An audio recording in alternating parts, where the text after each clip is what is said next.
দীর্ঘ 25টা বছর পরে আমার বরমশাই আমার কথা রাখলো। আমার রান্না একটু খারাপ হইলেই বক বক করে, রান্না ভালো হয় না। তখন আমি বলি, ঠিক আছে, আমি তো ভালো রান্না করতে পারি না, তাহলে তোমার মনের মতো একজনকে নিয়ে আসো। 25 বছর ধরে বলার পরে অবশেষে গতকাল রাতে সে একজন না দুইজনকে নিয়ে আসছে। এই যে দুইজন আইনা আমাকে বলতেছে, এই নাও, এতদিন যাবৎ বলতেছ একজনকে নিয়ে আসো নিয়ে আসো, আজকে দুইজনকে এনে দিলাম, এইবার সামলাও, এখন থেকে আর তোমার সংসারে কোনো কাজ করতে হবে না, এই যে নিয়ে আসছি দুইজনকে। এটা কোনো কথা? এদেরকে আনার পর আমার তো আরো কাজ বেড়ে গেছে। এরা আমার বাসা মাথায় তুলে দিছে 1 ঘন্টার মধ্যে। এই যে হচ্ছে ভাসুরজির মেয়ে আর ওই যে ভাগ্নির মেয়ে আমার 203, গতকালকে রাতে তারা তাদের দাদুর সাথে আমাদের বাসায় আসছে। আসার পর ওরে বাবারে কত এলাই কাণ্ড জেরা ঘটাইছে। নাতি নাতনি নিয়ে বেশ ভালোই যাচ্ছে সময়টা। আর এটা ছিল আজকে সকালবেলা। সকালবেলা আমার ঘুম থেকে উঠতে ইচ্ছা করে না, শীতের দিনে মন চায় বেলা 12টা পর্যন্ত লেপের নিচে শুয়ে থাকি। সকালবেলা উঠে রান্না বাড়া করছি, আবারও মন চায় লেপের নিচে শুয়ে থাকি। ওইদিকে বেলা তো কত হয়ে গেছে, রান্না বাড়া কত কাজ পড়ে আছে। শীতের দিন আমার একদমই ভালো লাগে না। সকালবেলা তো ঘুম থেকে আমার উঠতেই মন চায় না, আর তারপরে সারাদিন তেমন সময় পাওয়া যায় না, বেলা একদম ছোট, সংসারে রান্না বাড়া খাওয়া দাওয়া করতে করতেই সন্ধ্যা হয়ে যায়। আর এই যে আমাদের বাসার হচ্ছে ছাদ ব্যবহার করতে দেয় না, ছাদে যাওয়া যায় না, বাসার মধ্যে তার রোদ লাগে না, বারান্দায় হালকা অল্প একটু রোদ লাগে, বাইরে কত সুন্দর রোদ। আমার মন চায় বাইরে যে অনেক সময় রোদে বসে থাকি, কিন্তু সকালবেলা ঘুম থেকে উঠে তো অনেক দেরিতে, রোদে যে বসার সময় না। এদিকে আমার ছোটটা বারবার এসে বলে, মা দেখো তো আমার গাটা গরম লাগতেছে নাকি, আমার জ্বর আসতেছে নাকি। সারা দিন এসে বারবার এইটাই বলবে শুধু। মন চাই ইস, রোদে বসে বসে যদি ভাত খাইতে পারতাম, অনেক সময় রোদে বসে থাকতাম।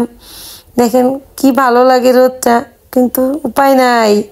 এদিকে তো কত বাজার এসে পড়ছে, রান্না বাড়া করতে হবে। আমার ওই লোকটার বাজারে গেলে মাথা ঠিক থাকে না। গতকালকে হয়েছে কি, নাতনি ছিল বাসায়, নাতনি বলতেছে রান্না করার সময় একটা বাটি নিয়ে এসে আমাকে বলে যে, দিদুন মাংস দাও। আমি তো রান্না করতেছিলাম মাছ। কেমন যে কষ্ট লাগছে আজকে। তারপরে বলছি যে বাজার থেকে মাংস নিয়ে আসো, মাংস রান্না করে ওকে খাওয়াবো। তো এই যে বাজার পাঠাইছে, এই মাছ, ইলিশ মাছ আজকে আর কাটাকাটি করে নিয়ে সব ফ্রিজে রেখে দিলাম। মাংসটা কাটা ধোয়া করে নিয়ে তারপরে রান্না বসাই দিলাম। আজকে আমার ছোটটার পরীক্ষা শেষ, পরীক্ষা নিয়ে কোনো ঝামেলা ছিল না যে ওর জন্য তাড়াতাড়ি করে রান্না করতে হবে। আজকে ধীরে সুস্থেই রান্নাটা করছি। আমি কিন্তু রান্না করতে করতে গান শুনতে অনেক পছন্দ করি। ওই যে গান বাজতেছে আর আমি এইদিকে রান্না করতেছি। আমার রান্না করার সময় গান থাকতেই হবে, গান না বাজলে আমার ভালো লাগে না, রান্নায় মনই বসে না। তো রান্না সব কিছু গুছাই নিয়ে রান্নাটা শেষ করলাম। এইদিকে দেখেন আমার জন্য কে ফুল নিয়ে আসছে। আমার নাতনি আমার জন্য একটা পদ্ম ফুল নিয়ে আসছে।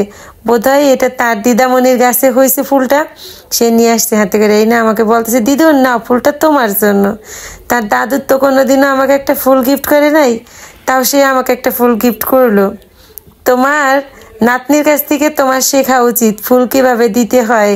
নাতনির দাদু ভিডিওটা যদি তুমি দেখো তাহলে নাতনির কাছ থেকে শিখে নাও, আমাকে একটা ফুল দিও কোনো একদিন।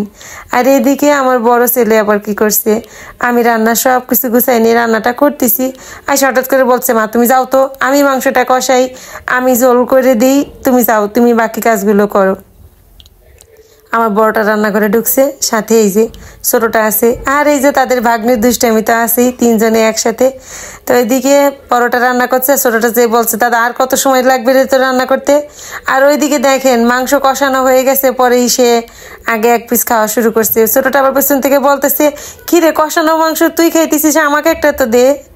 যাক, রান্না বাড়া শেষ হইলো, তারপরে আমাদের খাওয়া দাওয়া শুরু। 1 ঘন্টা সময় লাগলো নাতনিকে খাওয়াইতে। সে কার্টুন দেখে আর খায়। দিদা নাতনি খাওয়া দাওয়া শেষ করলাম।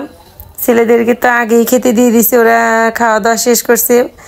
আর এই যে আমাদের দিদা নাতনির কত গল্প, কত কথা, কার্টুন দেখা, দুষ্টামি করতে করতে আমরা খাওয়া দাওয়া শেষ করলাম। খাওয়ার শেষে নাতনি কি করছে, নাতনি তো আমাদের বাসায় ঘুমাই গেছে।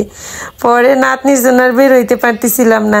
অবশেষে নাতনিকে ঘুমের মধ্যেই ও কোলে নিয়ে ওর দিদার কাছে দিয়ে তারপর আমি বের হইলাম। আমার আবার বিকালবেলা মার্কেটে একটু কাজ ছিল, মার্কেটে আমার বেশ কিছু কাজ ছিল। সবগুলো কাজ শেষ করে সবার শেষে আসলাম সুতা কিনতে। 2টা টুপি বানানো শেষ করছি, আরও 3টা টুপি বানাবো।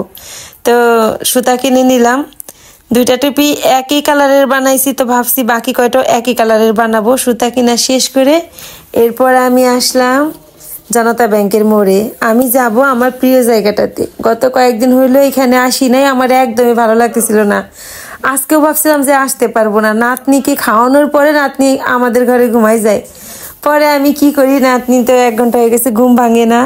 তারপর নাতনিকে ঘুমের মেঘ কোলে নিয়ে ওর দিদার কাছে রেখে আমি আসলাম আমার প্রিয় জায়গাতে। নাতনি তো ঘুমাইতেছিল, সে কিচ্ছু টের পেল না কোথার থেকে কই আসলো।